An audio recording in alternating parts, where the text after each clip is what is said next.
what could you do as governor to alleviate the concerns of Georgia voters about those livability, daily, hourly issues that they're confronted with? But let's be clear. Having children is why you're worried about your price for gas. It's why you're concerned about how much food costs.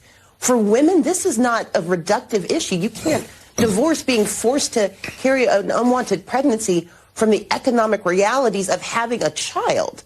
And so it's important for us to have both and conversations. We don't have the luxury of reducing it or separating them out, but we also have to talk about what a governor can do. So this interview that she gave, and at no point did the interviewer go, wait, what? Which also is a concern, that no one who is listening to her stopped and thought that might not be such a good soundbite. No, exactly what she said. That is exactly it. So the whole addressing inflation, you need the abortion to be able to address the inflation. The other day, as Kane noted, we had the whole, the soundbite of, it was the headline that it was cost of diapers had increased and formula had increased, and there's a supply chain issue, and it's all because of these damn babies. And now here you have this. Oh my gosh, having children is why you're worried about your price of gas. I mean, just being able to get to work, that's not why we're worried about it. You don't even have any kids, so what would you know? Oh yeah, it needs to be said. Do you have kids? Because you don't, then why are you sitting here lecturing to people who do about why their kids are so problematic? Maybe if you had kids, maybe you would understand the selflessness that a parent feels. That needs to be said. Because she says some pretty tone-deaf things. If you're worried about the price of gas, if you're concerned about food costs, and then she goes, I don't think she understands what reductive means. For women, it's not a reductive issue, but here I'm going to reduce it to literally this stupidity right here as I'm talking to you right now.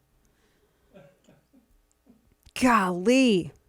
I don't think she's a smart woman. There's some women on the left that I think are intelligent. I don't think that she is among them. But, oh, wow. Just wild. So we're going to start our day off with that because they keep inching towards it. What was it? Yesterday, Joe Biden was saying that the first thing that they're going to do is he's going to codify. He keeps pushing Roe v. Wade. Can we talk about how eggs are so much more expensive? Oh my gosh. How people are having to make decisions about what kind of, what kind of groceries, if they can afford groceries, if they have to cut their grocery bill. This is what gets me. We have all of these problems that are created clearly by horrible economic policies. And Democrats are so self-aggrandizing that they can't even address this. No, it's because of the children. How far we've fallen from Whitney Houston's hit song. Think about it. They don't believe that the children are our future. And they don't think that they should be leading the way at all. They're just going to wipe them off the face. What else am I supposed to think of? Oh my gosh, this is so bad. So bad.